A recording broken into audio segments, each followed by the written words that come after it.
What's going on, guys? Zedd here, bringing you another Marvel Midnight Suns video. This one's just sort of for fun. This one's just my opinion. I mean, as all my content is, but this is just my opinion on the cast and who I'm interested in playing, who I'm less interested in playing, sort of. This one's just more to generate discussion, talk about who I'm interested in and why. Maybe that'll be insightful for some people. Maybe it won't. I don't know. You'll see a trend with my list, and I'll probably allude to it a few times, but there's just some of the cast I'm not interested in playing, frankly. And because of the game's design, you won't be able to do friendships with all the characters. I don't even know how viable it's going to be to even run all the characters on higher difficulties, if you even can. We just don't know. So pretty much this will be who am I interested in at first, and then who's next, and then who am I just going to really put off until either you guys tell me to do it or I have nothing else to do. And I'm just going to go in order because I didn't really pre-build this list like the other ones. So I'll just sort of give you my off-the-cuff thoughts on a character. There'll be more or less for some, but you know, this one's just for discussion. And yeah, maybe you'll learn something too. So first up is Blade. I am super uninterested in Blade. Not only do I think he's going to be a relatively weak character, but he doesn't offer a very extensive kit for my personal playstyle. I don't find just doing damage and bleeding things to be interesting at all. I find it very shallow. Now, characters like him are good additions in strategy games for sure, because if this is sort of your first go at a tactics-based game, or a card game, or a tactics-based card game, or any of the above, a character like Blade's going to be reliable, powerful, consistent. There's not a whole lot of thought that goes into it. It's like, oh, I need to do damage this turn, let me play a Blade card, right? But for someone who is a little more veteran with strategy, I don't think Blade's going to offer you much. I think Blade's just going to be, oh, he's my beat stick, right? He's my damage dealer, and that's the end of the story. I don't think he's going to have more than that to really offer the team. Yeah, he might have a few utility cards. Yes, he does have, you know, a debuff here and there, but it's not really enough for me. I don't know. So super uninterested because I think he's going to be super limiting in what he's capable of doing. Next up, Captain America. Kind of on the lower end, though. I'm not going to subdivide it or order it. We're just doing alphabetical, but on the lower end of kind of interested. Captain America, I don't find his kit that we know of to be particularly exciting. However, because he is a tank that has sort of all the tools of the trade, right? He has blocks and taunts and knockbacks and a lot of CC and control on top of tankiness. I think that he could be interesting. There will be strategic implications with the character for sure. However, he's not my most exciting tank because I think that he'll be such a one-dimensional tank, or that's not the right word. I think he'll be such a, oh, obviously he's a tank, and his kit, he's like a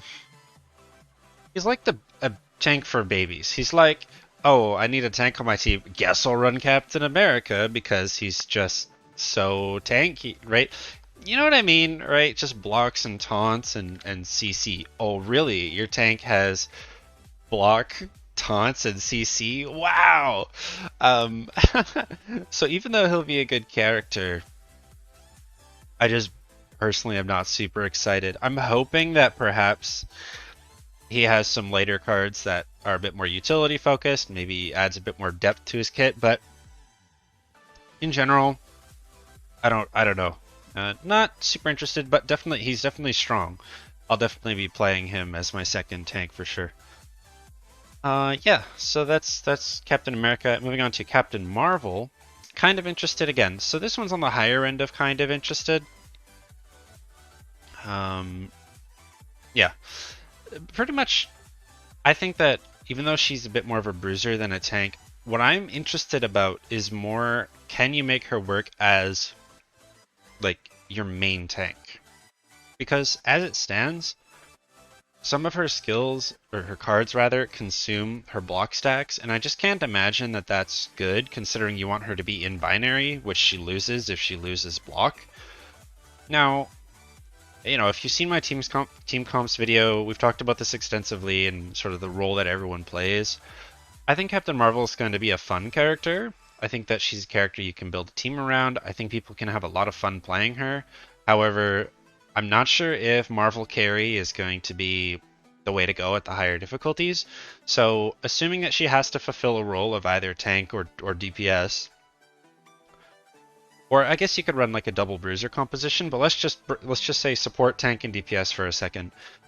I'm not sure she's going to have the ability to tank or DPS, but that remains to be seen. I might be wrong. She might actually shoot up my tier list if you can tank with her just as effectively as you can tank with either like Wolverine, who we'll get to at the end, or Captain America. Because if she is able to play tank as effectively as she can DPS, she'll be able to tank while dealing more damage than any other tank. And if that's true, then she'll be really strong. And finding that out is what I'm interested in. So, again, this isn't a tier list video, but some of these characters I'm interested to see, I'm interested in because of my tier list placement. I want to see if it plays out how I think it plays out, and she is one of those characters. Dark Hunter, Dark Side Hunter. I'm super interested in the Dark Side Hunter primarily because even though I'm more of a support player and healer, and I like the light side abilities a little bit more, I'm not super. Well, no, I'll get to the light side after. Let's stick to the dark. What I am interested in with the dark is some of the cards have drawbacks or downsides. What I'm curious about is the power of the Dark Side Hunter enough to justify those costs? Now, in some cases, like say Whip, it's a card that we know of. Whip is a forceful knockback in any direction from range, which is really strong. But then the cost is discard a card at random. That's not really a cost in this game because that card will just replenish itself the following turn, right? You draw up to 6 cards. So I don't count that, but what I do count is the card Dark Heal. Heals an ally for a certain amount of health at the cost of your own. It's like, well, you know, is it a strong enough heal? Is it not? Is it worth it? Or is it just sort of a, oh, I have a healing option, but I'm actually a DPS character? I don't know. So I'm curious to see how Dark Hunter balances the power level with the drawbacks, if that's a common theme. That's very Nico-esque. And we'll see. Doctor Strange. I mean, I've been preaching this guy's name literally since my first video, so I don't know, this shouldn't be a surprise. I think he's going to be one of the best supports in the game. I think he's going to be an enabler. Super flexible, right? Just, yeah, I don't know. What more to... If you've seen any of my videos, you already know my opinion on Doctor Strange. And also, just on a personal level, he's my top 2 favorite Marvel character anyway. So that's a bias. And only behind Iron Man, who we'll get to as well. But I guess from a gameplay perspective, what I'm interested in is to see how deep does the magic rabbit hole go? Because if you look at this roster, right, you look at characters like the Hunter, Doctor Strange, Nico, Magic, Scarlet Witch, and you're like, okay, these are witches and sorcerers and like they're magical characters, right? So they, even though they'll have the same card numbers as say Blade or Captain America, I'm curious just to know, strictly from like a visuals and gameplay standpoint, what kind of spells are they going to give us on these characters, right? So because Doctor Strange is my favorite, and I love his style of magic, and I love the fact that he's a support in this game, I'm super eager to see his whole deck list for sure. He'll be my main support. Yeah, so I think he'll be a top tier character. I'm really interested in playing him, and I think it'll be fun. Ghost Rider is next for me. You know, I'm actually uninterested in Ghost Rider, which is interesting, right? But I don't know. He just doesn't really do it for me. Having access to drops or death pits, as we call them, is cool, but I would just rather use magic if I wanted that gimmick, and I don't really think... I'm not super interested in running a death pit comp, but I will if you guys ask me to. I'll test it to see if it's any good. But it just as a character, as a standalone character, I'm not super thrilled about Ghost Rider's design. He's also very much a carry character. His passive, excuse me, his passive stat build stacks based on how many KOs that he gets, and I'm just not really interested in having him as my carry, to be honest. And there's not much more to say. Kind of like with Blade, I I don't really care for the Ghost Rider movies. I don't really like the Blade movies. I don't really care for them as characters. It is what it is. There's not really much to say. I'm not super interested in Ghost Rider, but I will say that I think I could be impressed by some of his later cards if he has more utility than other DPS characters. Then yeah, sure. But as it stands, just visually and design wise, not really. Iron Man. Now this one's gonna be a little weird, right? So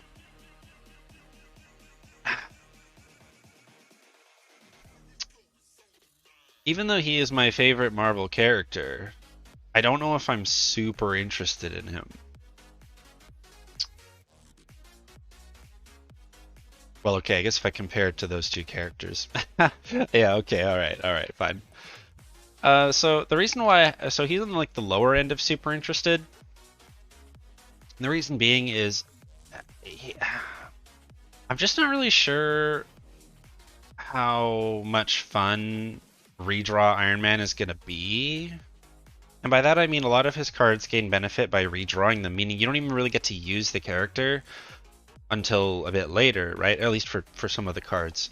And so I think redraw Iron Man will be the most rewarding, but very uninteresting and not exciting. I think that some of his utility cards are cool, but I don't know, especially if he's your only DPS, I don't know if you're really going to want to take a lot of them. But we'll see. That is yet to be seen. I don't know. I don't know. He might just be a damage bot, and if he is just a damage bot, like at the end of the day, if he's a damage bot, then he's just sort of Blade 2.0 to me. However, I think that just strength-wise, I think he's the strongest DPS in the game. So yeah, I'm hoping that I like him.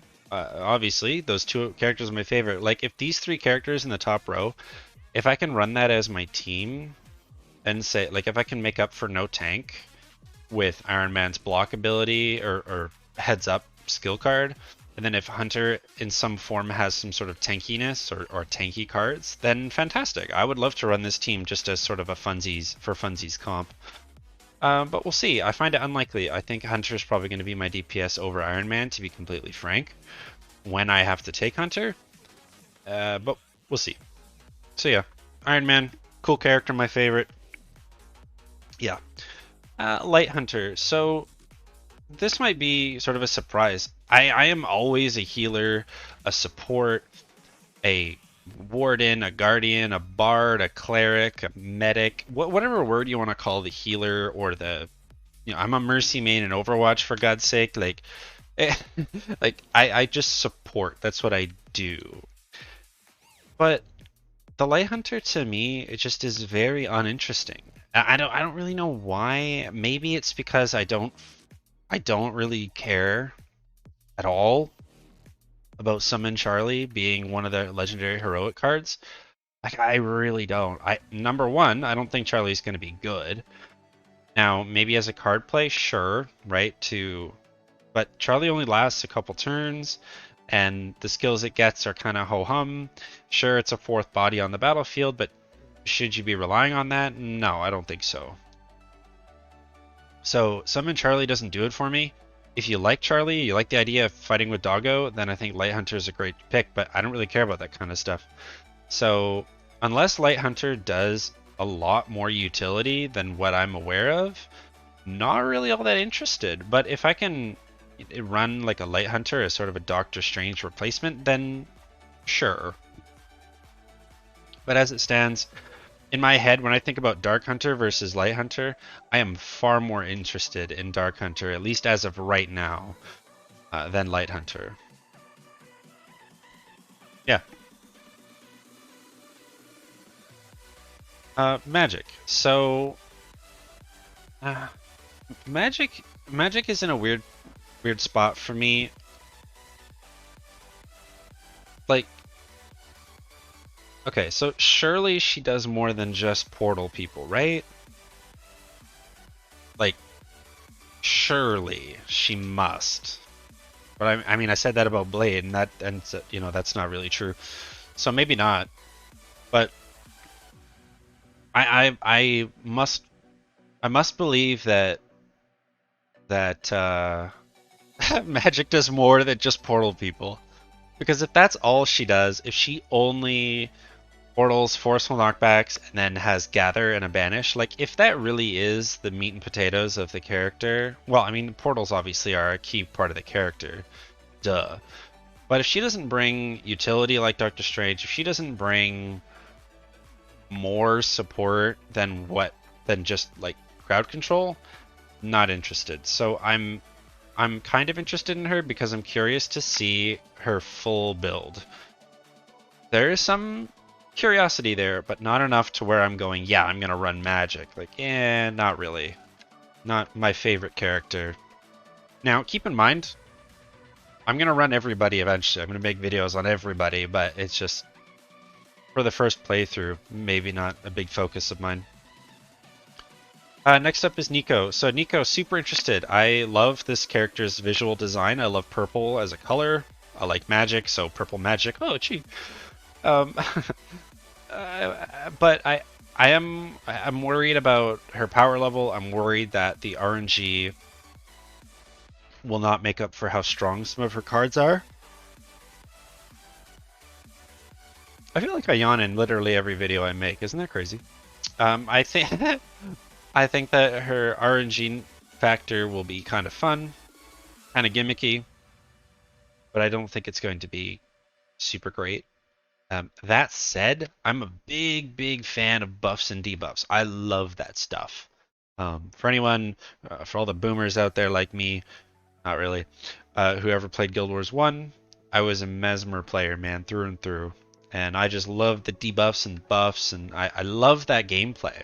So Nico having buffs and debuffs to me is very engaging. I'm very excited to see how far you can take that.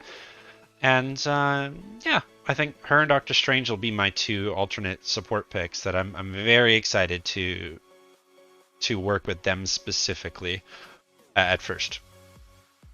Yeah, not much to say. I think she'll be a lot of fun for funsies character, but I'm not sure how powerful she's really going to be. I'd like to be wrong though.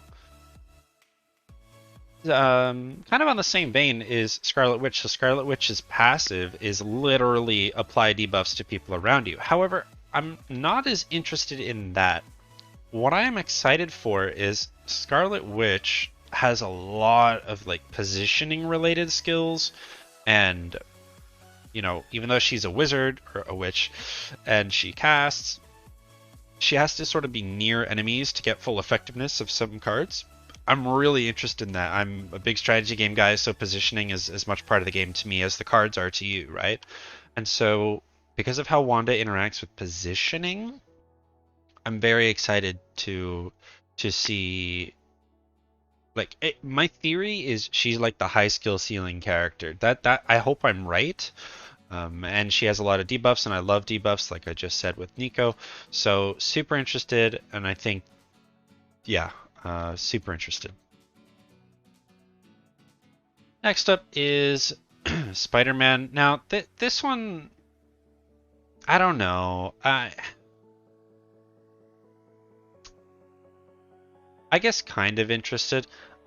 I love Spider-Man as a character. Particularly, I really enjoy Tom Holland's Spider-Man in terms of the MCU, but in terms of the gameplay of Midnight Suns,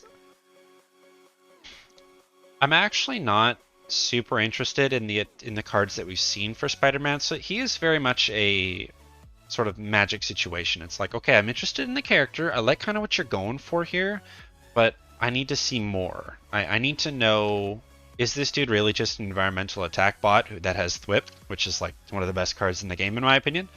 If he is just an environmental attack bot with Thwip, oh, and then his burst damage with Web Slinger and Infernal Spider. So if he's a Thwip, environmental attack finisher, I mean that's a pretty strong character. Like, let's be clear, I'm not saying he's bad, um, but if that's it, I don't know if that's really what I'm like yearning for in my character. That said, I am one of the comps that I talked about in my team comp video was sort of like I think I called it eco-friendly or e-friendly comp or something. I'm actually super interested in that composition because I think if the environmental attacks are something you can just build your team around and like win missions off of, I think that's kind of cool. And now I don't want to do that every game, but I think it could be a lot of fun just to mess around with and really optimize that aspect of the game. I think that's kind of cool. So we'll see, but I hope that there's more to the kit than just environmental attacks and finishers, like I said, but that remains to be seen. Regular hunter, I'll be honest, this is a situation of I don't like. I think specializing the hunter is just going to be more fun for me, whether that does end up being light and not dark or dark then light. Just personal preference. I think specializing will be more enjoyable. However, I will try a sort of blended tree hunter eventually. So I'm kind of interested. I like a lot of I do like a lot of the base hunter cards, I will say. I like the, oh gosh, it's been a while now since I looked, but the cards that aren't necessarily light or dark, I liked some of them. And so there is some interest there, and I am interested to see like, because I remember in one of the dev streams, Jake Solomon had mentioned that while you do only wield the blades, you do summon sort of magical weapons. Like he mentioned a Morning Star, an axe, and so I'm like, oh really? And I like that kind of stuff visually. So if I summon a Morning Star with magic and then slam both my swords down with a Morning Star, I'm interested in that kind of stuff. So I think that could be a lot of fun. Now, I don't know if that's necessarily dark or light hunter, so I'm just going to assume that that's regular hunter, though I might be completely off the mark there. So, kind of interested, more so than a full light hunter, I guess, for what that's worth. And then last up would be Wolverine. This one's a bit weird, right? Because if you've seen my tier list video, I was talking about this dude like I was singing his praises. He's like top 1 tank for ultimate difficulty. And while I still think that might be true, I don't find him interesting. He's more interesting than Blade for sure. However, I don't. I don't know, man. Maybe I have a theory. Maybe it's the fact that one of his best cards that we know of, it's I think it's called the Smell of Fear or the Stink of Fear or something like that. And I don't know if you guys have seen it, but the animation it's literally him just sniffing the air like seeing that animation play out is gonna kill the character for me. I know it. Like I hate that animation so much. I hate it so much that maybe that alone is what's killing the character for me, but I think he'll be super strong. I'm just not super interested. So this is interesting actually, looking at this list now that I finished it. The super interested, I'm really confident in, like, yeah, those 5 characters, super engaging. But unfortunately, those are supports and DPSs. And none of the tanks are up there, which is kind of a bummer. So we'll see. We'll see how that goes. But maybe I can circumvent that issue with combat items. Maybe Captain Marvel will be a good enough tank to actually just take as a tank, because then I'd be interested. Or like I said, if I can somehow make the Hunter a tank, please, by the way, if I can tank with the Hunter, and then I can take Doctor Strange and or like Nico and Wanda and Hunter, or Strange, Iron Man and Hunter, and have the Hunter be the tank, please let that be a thing. I would be so happy, because as it stands, I am not interested in any of the tanks that the game has right now. And even if the 13th character does end up being Hulk, I don't care. I find Hulk super awfully boring as well. So yeah, I guess that's it. I guess that's my list. Yeah, that's my interest. Let me know in the comments what you think, or if you want to debate some of these points. Again, this is just for fun. Like, this isn't a tier list. This isn't power level. That's a whole different video. But yeah, let me know your thoughts in the comments, and I'll see you on the next one. If any other video ideas pop up or anything you want me to go over, let me know as always, and have a lovely day.